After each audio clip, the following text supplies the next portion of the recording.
Hey everybody, this is Patrick from Sasquatch in the Wild. Every time you see me, I'm always wearing this thing. It's because I'm cold in my house. Chilled a little bit. That's what happens when you get old. Never thought in a million years I'd ever say that. Anyway, this is Bigfooting 101. And this video is about how to get or achieve your first Bigfooting event, like in a positive way. Like I go on YouTube and I listen to people talk about their stories, like on how to hunt. Love that show or that channel.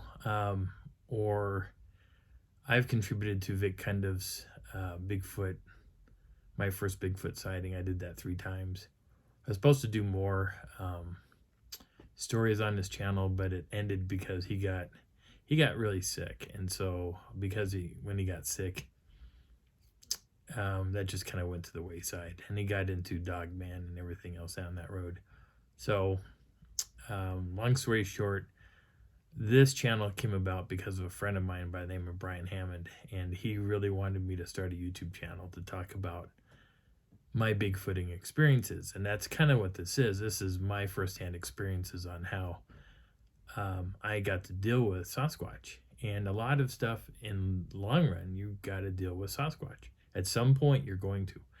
And sometimes you don't think about it. Next thing you know, you're thinking about it. And you have one experience, and then you have another, then you have another, then you have another. And it goes really strong up until the weather changes and you can't make it back out there. But don't worry, they don't forget who you are. Even if you do something bad in their area, they don't forget. And they will let you know that they don't forget who you are. If it's a positive feed, you'll have your sightings. Eventually, you'll have lots of sightings. But this is about for the people who are starting out. This is your Bigfoot 101. Nobody will ever tell you how to do it. Nobody will tell you how to do it. Nobody will tell you how to look for a Sasquatch, what to look for, all that stuff. You know, if you're part of the BFRO, you're paying your way to do it. They'll do these outings and stuff, and that's fine. And I know a lot of people who do those things. I don't personally do it because I don't have the money. And this is a free format, so this is probably the easiest and best way of doing it. So if you have friends or family members who are interested in Bigfooting, have them come here, have them subscribe, because this channel could explode. All it takes is people to hit subscribe. That's it. I'm not begging for it. I just would like to have it. I see anywhere from 800 people scrolling through my stuff, and like not even a percentage will hit subscribe. You know, it doesn't take much to go blink. Every time I go to a channel, any channel, I don't care what it is, if it's something on design or it's something on my 3D printer, which is right here, or anything, photography, all that stuff, if I find I had an inkling, I learned something just this much, it doesn't have to be great, just this much, something that made me think, I hit subscribe, because they triggered something in me that made me go, that's a great idea. I like that idea. And with this 3D printer over here, I've got some plans for this thing. I had plans for it when I got it a long time ago, and I haven't really been playing around with it as much, and I could have been doing a lot of it once I stopped working at Swedish Medical Center. But I just didn't. I kind of fell out of sorts. I put out new content every Wednesday and Sunday are my new content days. Now the shorts, I mix them in whenever I feel like I'm going to do a short. I throw it in there. I hate having acid reflux, and I have it. I think I have it right now. Anyway, if your people are really interested in Bigfooting, or your friends and family, whoever is interested in it, send them my way. I'll answer questions. If they pose a question, I'll answer it. I've got a handful of people that frequent my stuff, and they've been doing it just as long as me. I'm not a world-renowned expert. There is no experts in Sasquatching or Bigfooting. There's no experts out there. There's a lot of people who have been doing it longer. That doesn't mean you're an expert. It just means you've been doing it longer. I've been doing it for 9 years. And I was told by a friend of mine, Charlie Raymond out of Kentucky, that technically, if you had a lot of experience with Sasquatch within your first year, you're good to go. 5 years, yeah, you're fully versed. And I am fully versed. I've got a lot of knowledge that I got from Charlie. I got a lot of knowledge that I got from Mike Johnson, from SIR when I was part of SIR. There is a lot of stuff that you can get from people. There's a lot of great information. But channels don't only live for so long, and without subscribers going click, click, click, click, click, click, click, click, click, click, click, then eventually this channel will go away. And I really don't want it to go away, because this is kind of in dedication to Brian, who pushed me into this. And he didn't push me into Bigfooting. Bigfooting came around by accident. 2015, I had a really big interaction with a Sasquatch for 5 hours on a trail. 2 different spots, same day, within 20 minutes of each other. And that was a crazy moment in time. That really was bizarre. And I've already talked about that. If you want to know about it, I'll put the link to that video at the end of this one. But that one is part of the Wellington Lake series. And it was just one camping trip that lasted 4 days. Thursday, Friday, Saturday, Sunday. Yeah, 4 days, 3 nights. And in that time frame, I had enough sightings to last a lifetime. And bizarre stuff, absolutely bizarre stuff. And when you're within 10 inches of one and you're looking at them straight up going, oh my God, are you tall? Things change. Your perspective on everything changes. In my community, everybody's welcome. I have no issues with that. But I want to share what you have to do. Bigfooting 101 is the first of its series. So this is the first thing you have to know how to do. Find somebody that knows where to go Bigfooting. You can look on Google Maps. You can look at Google Earth, to figure out where you want to go. There are areas on the map that you should look at. But the first areas what you want to look at is maybe a state park or a national forest or something like that, where you can gain access to. You can wander around out there. You can walk through the trees, explore stuff. Make sure you bring somebody with you, though.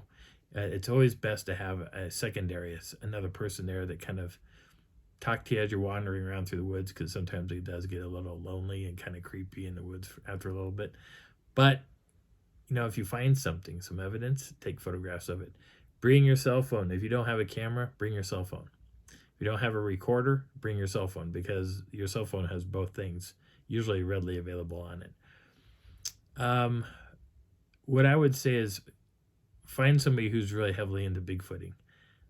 If you know who that is, great.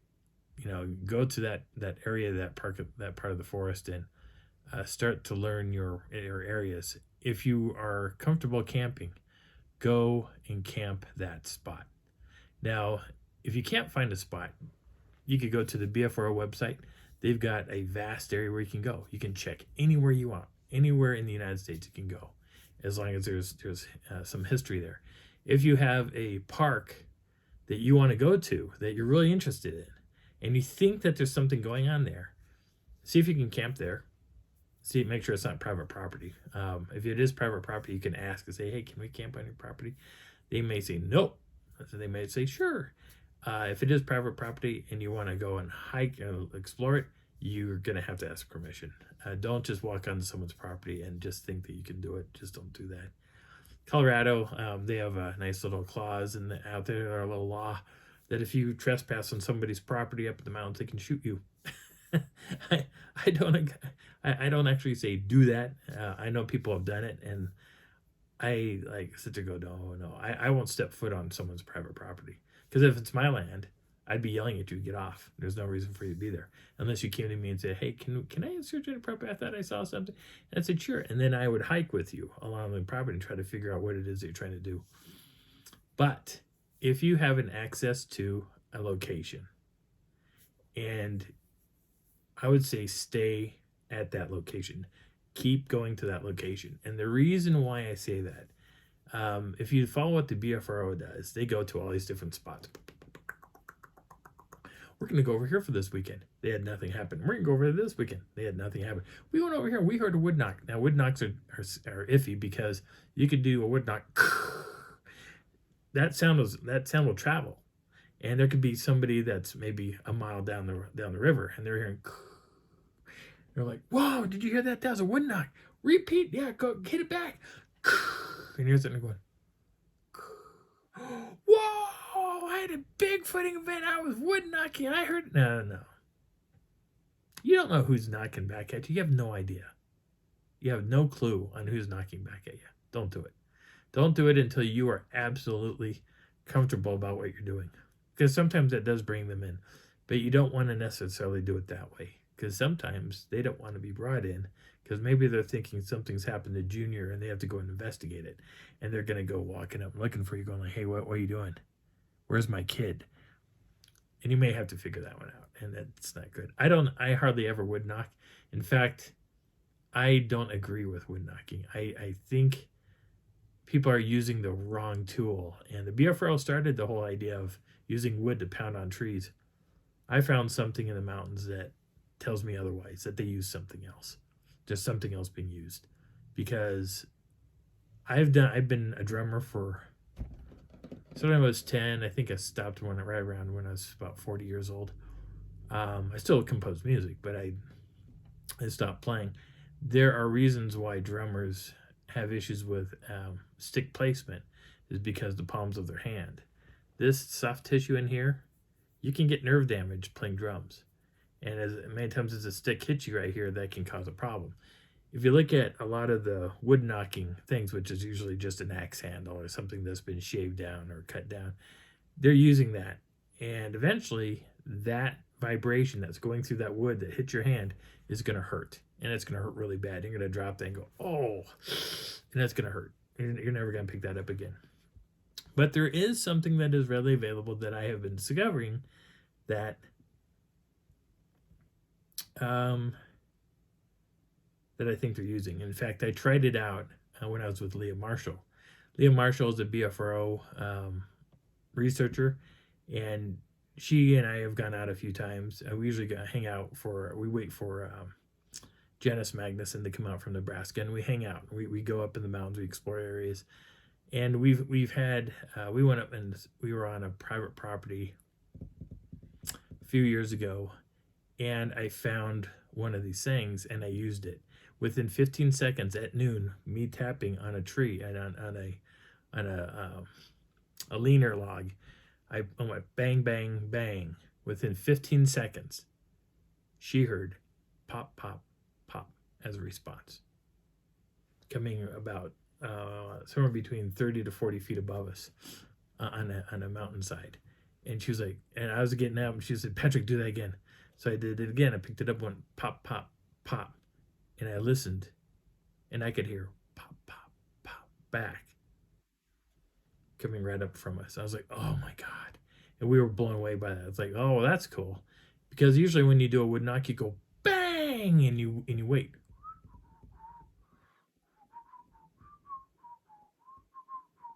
Then you hear bang back. Or you hear nothing. You have no idea.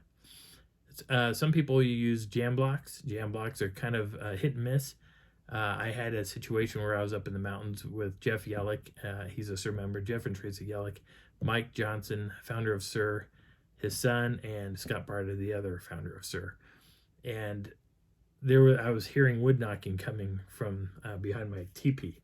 That was a long night. I had so many experiences that night. It was crazy. But Jeff came out at one moment, and he took his jam block, went bam, bam. And I jumped out of my skin. I was like, "What the hell?"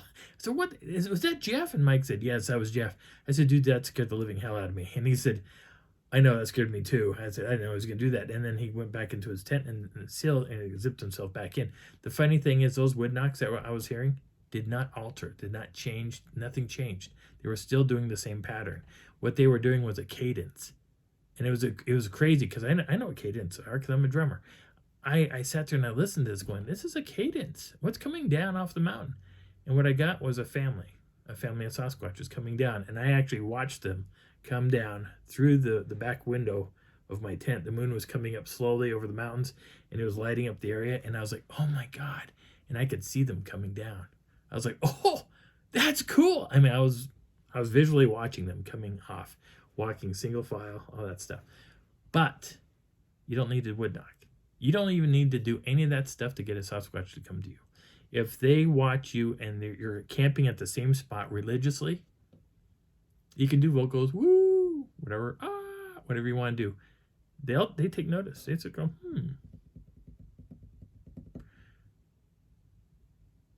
I'm gonna go pay him a visit. They're gonna come in at night, and they're gonna crawl. They're gonna slowly crawl. You'll be laying there going, oh, this is busted. And all of a sudden you'll start to hear something crawling in, and be going, what is that? They don't always walk in. Sometimes they crawl in. You know. Sometimes they're walking in quietly. I've had them come down, sit next to my tent. I've had them sit and listen, and I know that they're doing this because the moon is casting light and I can see their shadow on my tent. I'm like, what are you doing? I've had them squat next to my tent. I've had them eat next to my tent. I've heard them do the snoring sound between my tent and Mike's tent.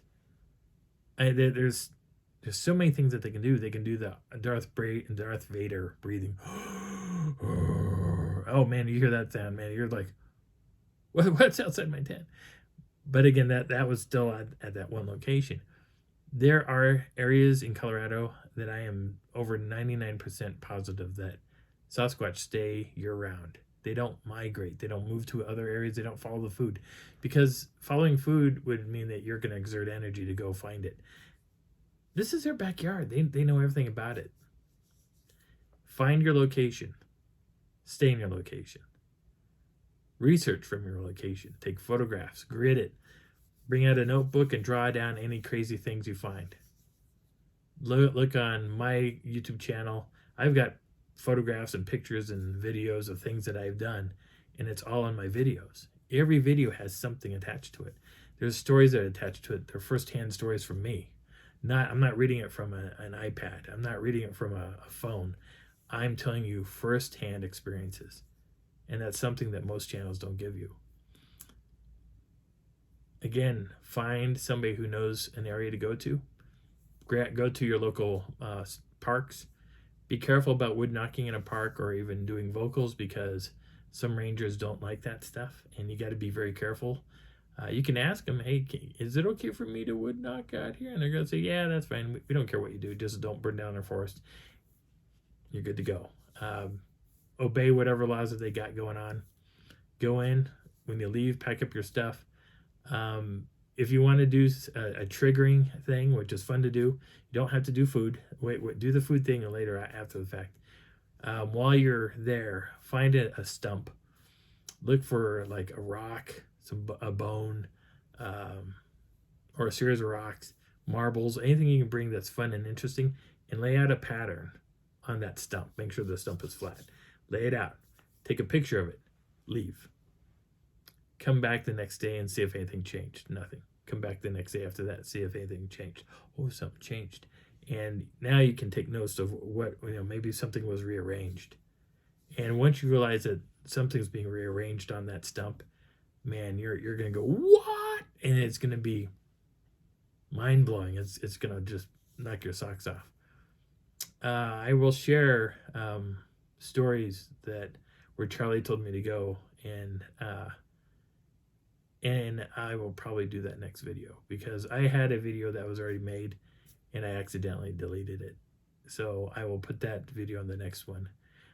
And I think that's it. I think I'm going to stop this video now. So my name is Patrick. This is Sasquatch in the Wild. I hope you're enjoying your journey. I hope you stick with Bigfooting 101. And I hope you subscribe. Thanks.